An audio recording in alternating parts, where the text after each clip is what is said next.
comparto pantalla para que vayamos viendo la temática mm, con la que vamos a cerrar, que ya es son los bloques 3 y 4 de literatura 1. Entonces, aquí vamos a continuar con el análisis literario.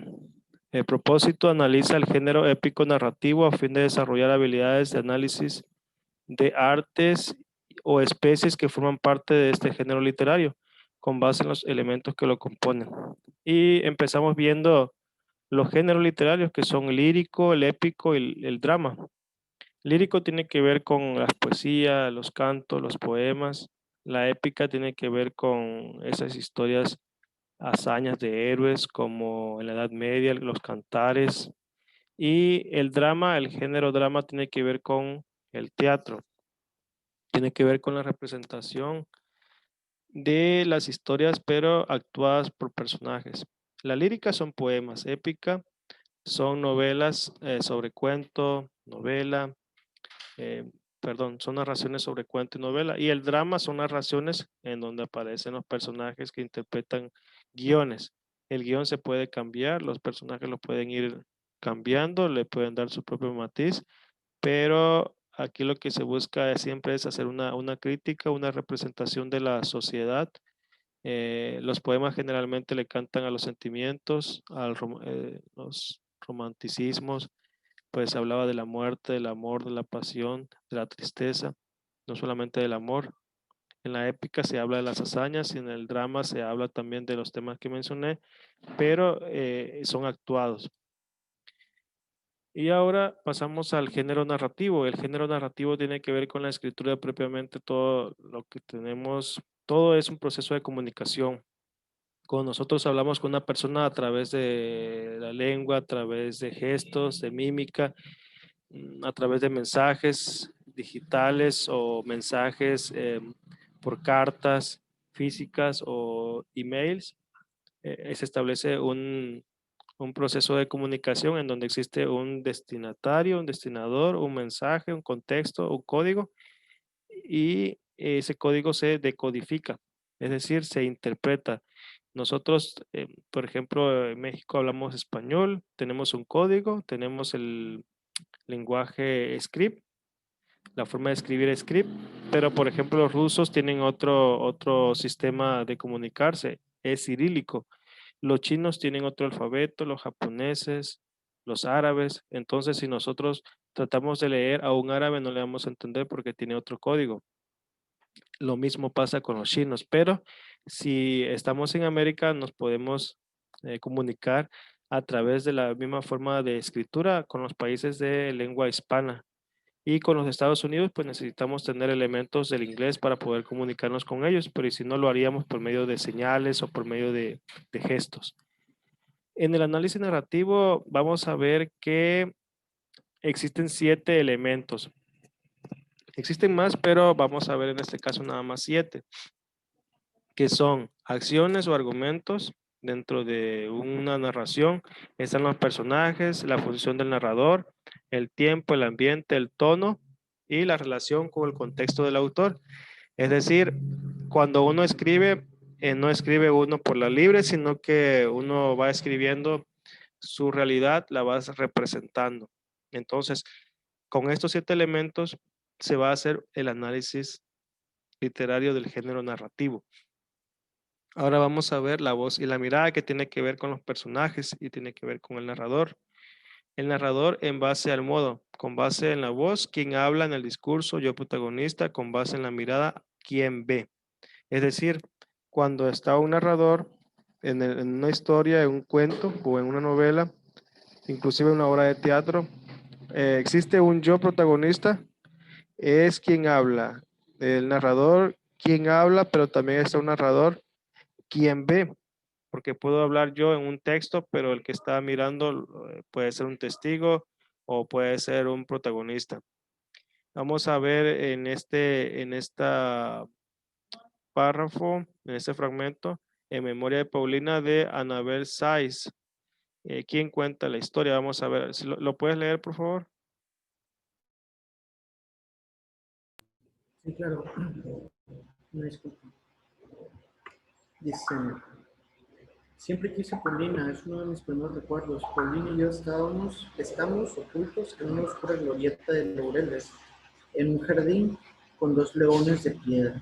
Paulina me dijo, me gusta el azul, me gustan las uvas, me gusta el hielo, me gustan las rosas, me gustan los caballos blancos. Yo comprendí que mi felicidad había empezado porque en esas preferencias podía identificarme con Paulina.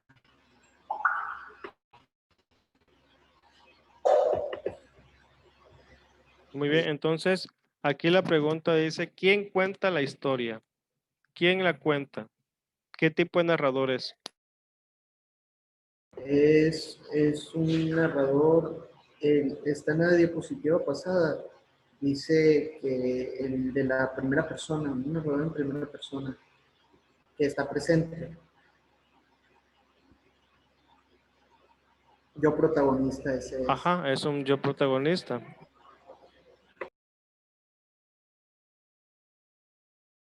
Digamos que se puede decir que yo escribí la obra. Dice, siempre quise a Paulina, yo, siempre quise a Paulina.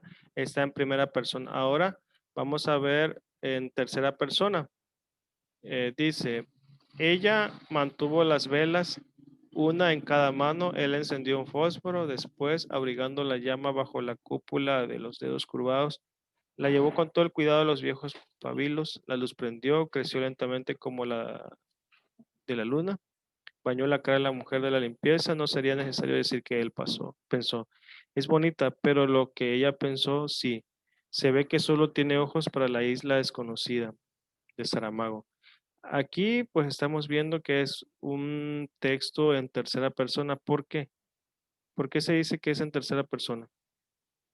¿En dónde está? A ver, si me puedes leer un renglón en donde aparece la... Sí, Ajá. la tercera persona, cuando dice ella mantuvo las velas en cada mano, cuando se está refiriendo a ella, Ujú. y, y no se representa a sí mismo dentro Así es. Sí, no dice, del por acto. ejemplo, no dice ella mantuvo las velas y yo se las di o algo así, pues nunca aparece el yo. Entonces Así sería es, en tercera persona. sí. De hecho, cuando escribimos, yo siempre sugiero que se escriba en tercera persona para que sea un discurso, digamos, objetivo. No es lo mismo, por ejemplo, si yo escribo una historia, no es lo mismo decir, mm, hace muchos años yo veía que los camiones eran muy lentos y que había muchos choques y accidentes. A decir, hace 10 años en Culiacán había poco educación vial y existían muchos choques. Entonces, en la primera texto, digamos que yo estoy escribiendo desde el yo. Y en la tercera persona es una persona ajena al lugar, una persona que observa desde lejos y que no participa. Y esa sería una escritura en tercera persona. Ahora, vamos a ver narrador con base en el modo o punto de vista. Dice, ejemplo, el día en que lo iban a matar, Santiago Nazar se levantó a las 5:30 de la mañana para esperar el buque en que llegaba el obispo. Había soñado que atravesaba un bosque de higuerones donde caía una llovizna tierna y por un instante fue feliz en el sueño, pero al despertar se sintió por completo salpicado de cagada de pájaros. Aquí aparece un narrador con base en el modo o punto de vista y vamos a ver que existen diferentes tipos de narradores. Por ejemplo, este narrador, estamos viendo que no es un narrador protagonista. Se puede decir que es un narrador en tercera persona, pero aquí ya no estamos viendo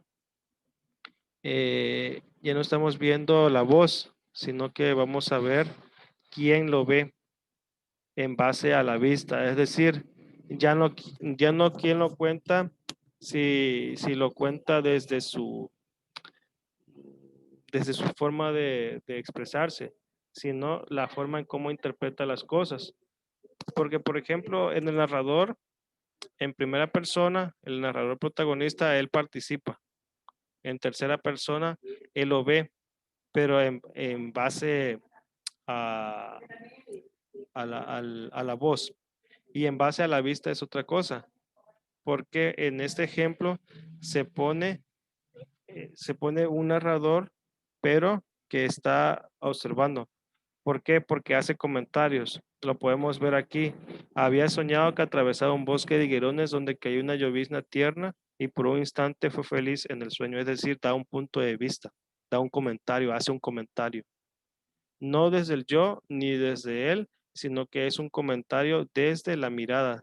Es decir, es como si alguien viese una historia y hace un comentario. Por eso se llama narrador con base en el modo o narrador con punto de vista, porque este ejemplo es un comentario, es una opinión. Ahora vamos a ver el narrador personaje. Como su nombre lo dice, es el que describe algo, pero lo hace como un participante de la historia. A ver si puedes leer, por favor, el ejemplo. Si lo puedes leer. Claro, dice, pues siendo yo niño de 8 años, achacaron a mi padre ciertas sangrías, mal hecho en los costales de los que oí el moler venían, por lo cual fue preso y confesó y no negó y padeció persecución por justicia. Sí, es un fragmento de La salida de Tormes. Entonces aquí es un narrador, pero participa en la obra. Es un narrador personaje. Mm, De hecho, es un narrador protagonista, ¿no? Porque dice, pues siendo yo niño de 8 años, es un narrador personaje, ¿sí? Es un narrador personaje. Vamos a ver ahora un narrador personaje, pero la visión desde fuera. Entonces podemos decir que este narrador personaje, la visión es ¿desde dónde? ¿Desde dentro o desde fuera? Eh, el que pasamos es de dentro, porque está dentro de la historia. Se Sí, cuenta como un yo personaje. ajá. Porque Y se dice que es narrador personaje desde dentro porque él vivió el suceso. Por ejemplo, dice, sí, pues siendo yo niño de 8 años, achacaron a mi padre, es un narrador personaje desde dentro. A diferencia de este narrador personaje desde fuera, porque dice, en la oscuridad sonó el timbre de un teléfono, después de que hubo sonado 3 veces, se oyó el chirrido de los muelles de una cama. Unos dedos palparon sobre la madera, algo pequeño y duro cayó por ruido sordo sobre la alfombra. Los muelles chirriaron nuevamente y una voz de hombre exclamó, diga, sí, yo soy muerto, sí, en 15 minutos, gracias. Entonces, este es un narrador visión fuera, es decir, es un narrador personaje, pero no participa en la obra, sino que la está viendo desde fuera. A lo mejor es un personaje, bueno, no a lo mejor, es un personaje de la historia, pero no le sucede a él la historia. En este fragmento no lo vive él, sino que lo está viendo, es como un testigo. Por eso vemos que hay un narrador, personaje que participa directamente, le pasa a él la situación, y hay un narrador, personaje que está en la escena, pero no le corresponde a él la acción. Es como si hay tres personas.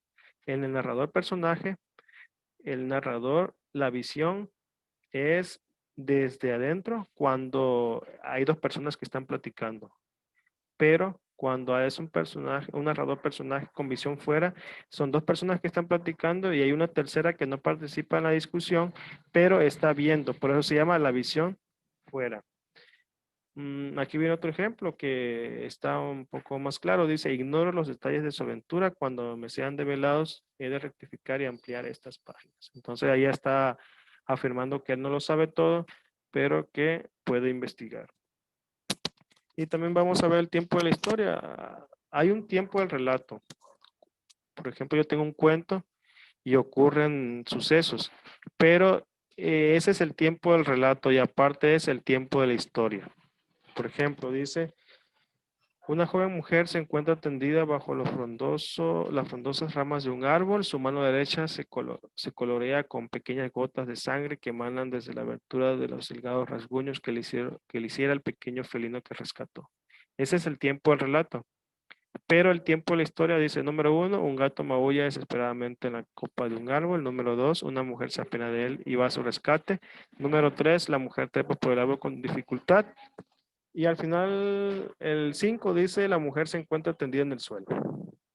Así pasaron las cosas pero se cuentan de manera diferente. Por ejemplo, a veces cuando nosotros contamos nuestra vida, empezamos por lo más reciente. Empezamos por lo que nos pasó hoy, ayer, y luego vamos hacia otro punto de nuestra vida. Entonces, ese es el tiempo del relato. Pero si yo hago el tiempo de la historia, el primer punto que pondría sería mi nacimiento, luego la primaria, la secundaria, la prepa. Sí, ese es el tiempo de la historia. Mientras que el tiempo del relato es cómo yo cuento la historia.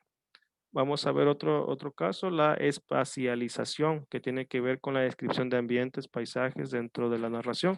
Si puedes leer el ejemplo, por favor. Ok, un segundo. A las 8 en punto, reunidos en torno a una mesa, cenaban don Antonio Príncipe, su mujer doña Beatriz de Príncipe y sus 6 hijos. 8 personas que comían con elementos prosados, rítmicos, que manejaban la cuchillería de plata o retiraban los servicios de la vajilla del Limoges, azul cobalto con el consabio monograma grabado en oro. 8 personas tenían las servilletas de lino y mariposas que posaban en sus bocas. Muchas veces asistía el arzobispo de Yucatán. Entonces, después del café, se calentaba cognac en lamparillas de alcohol y don Antonio y el arzobispo bebían a sorbos, manteniendo el calor de las copas con el calor de las manos. Mientras tanto, las otras 7 figuras permanecían inmóviles en silencio expectante. Muy bien. Me recordó a una película donde están comiendo en una mesa y se derrumba el piso y caen al siguiente piso. Y luego hace poco se estrenó una película en Netflix, hace como un año o dos, en donde están también están en como un edificio y hay diferentes pisos, pero en medio pasa como un hoyo y ahí va descendiendo una mesa y los que empiezan los primeros pisos comen bien, pero los últimos ya no les queda nada. Bueno, aquí ese ejemplo es un extracto de un cuento también, en donde podemos encontrar el ambiente. ¿Cómo es el ambiente aquí? El ambiente es de paz, de pleito, de convivio. ¿Cómo es el ambiente? Si me puedes leer un renglón en donde muestre cómo es el ambiente. Por ejemplo, dice, 8 personas que comían con movimientos pausados, rítmicos, que manejaban la cuchillería de plata y retiraban los servicios de la vajilla de limones azul cobalto con el conserje grabado. Sí, muy bien, Dice, muy bien. Entonces ahí estaría el ambiente. Eso sería el ambiente. El ambiente no es nada más el lugar en donde se desarrolla la historia, sino que el ambiente también tiene que ver con el estado de ánimo de las personas. Ejemplo de tono. Vamos a ver este ejemplo de tono. Dice, ella estaba ahí parada de espalda. Al final de la cuadra, frente a la taquería, mirando el reloj, pensé en pasar a su lado, chiflando o viendo un anuncio como si nada. Pero ¿qué tal si me preguntaba qué hacía por ahí? O peor aún, ¿por qué no estaba aprendiendo la tabla periódica de los elementos y qué le contestaría yo? Además, tendría que seguir mi camino hacia alguna parte imaginaria y ya no podría mirar.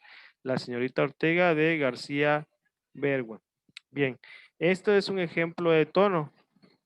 ¿Dónde podemos encontrar el tono? Aquí, ¿qué tono hay? ¿Es un tono de tristeza, de amor, de desesperación?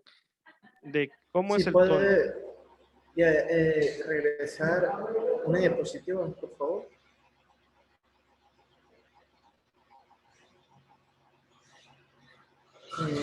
La de atrás. Ya ve que me pedía el ambiente, aquí también hay otro renglón que dice, mientras tanto las otras 7 figuras permanecían inmóviles en la delante, donde estaban cenando.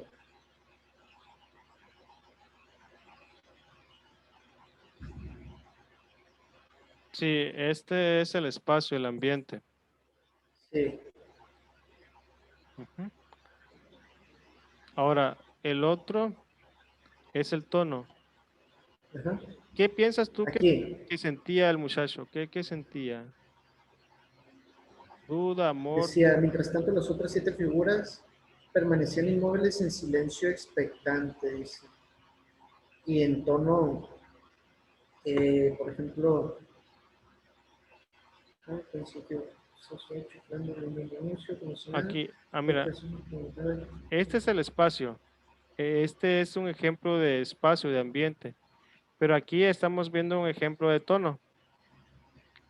Es un ejemplo, es diferente, pues. sí, Aquí el tema fue espacio, el otro tema es tono.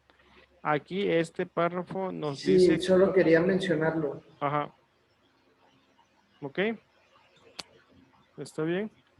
Sí, Bueno, aquí donde sí, podemos está bien. ver un renglón donde esté el tono, ¿dónde lo podemos encontrar? Es decir, ¿cómo se sentía el personaje aquí? No estaba, dice, porque no estaba aprendiéndome la tabla periódica de los elementos y que le contestaría yo. Además, tendría que seguir mi camino según una parte imaginaria y ya no la podría mirar. Ujú. Digamos que el joven, a ver, dice, ella estaba ahí parada de espalda y como que él iba a pasar, pues. Pero ¿qué tono tiene el personaje? ¿Qué sentimiento tiene el personaje respecto a ella? Dice, pensé en pasar a su lado chiflando o viendo un anuncio como si nada. Pero ¿qué tal si me preguntaba qué hacía por ahí? Ujú. Entonces, el tono de este personaje, ¿cuál es? ¿De confianza o de desconfianza? De Desconfianza. desconfianza, ¿verdad? Pues él como que tiene pena, ¿no? Como que se me Sí. figura que la joven le gusta, pero no se atreve a abordarla. Entonces, vamos a ver si tienes dudas, algún comentario para hoy. Van a entregar el Ah, ejercicio 5 de la página 64. sí. A ver, vamos a ver los trabajos. A ver, porque ya los primeros trabajos ya los entregaron. A ver, hoy es ejercicio 5, actividad 5. Para hoy también es el 6, el 7. Ya está revisado el proyecto y les voy a habilitar el examen. Por ejemplo, la actividad 5 es el ejercicio 5 de la página 64. Entonces vamos a ver.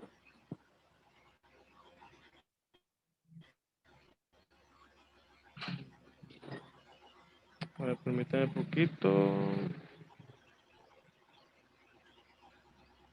Es el ejercicio 5, página, ¿qué?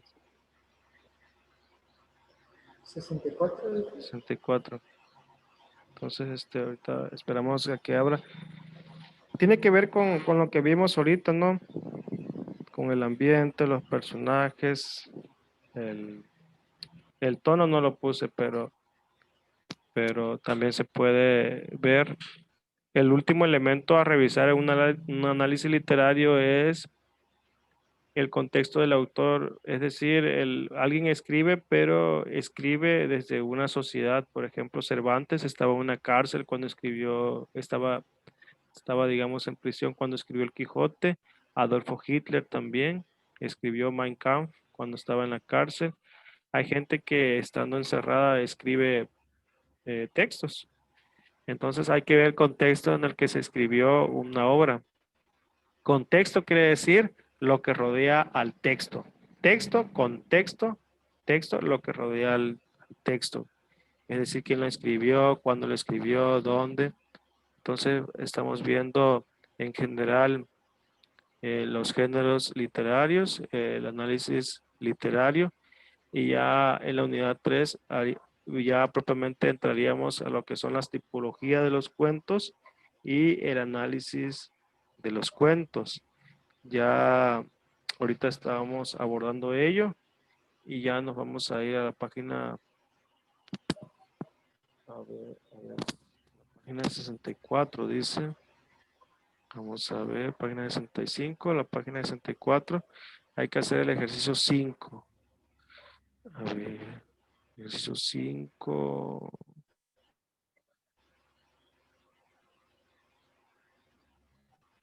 Bueno, este ejercicio 6. Es que una cosa es la página del escaneado y otra es la página del libro.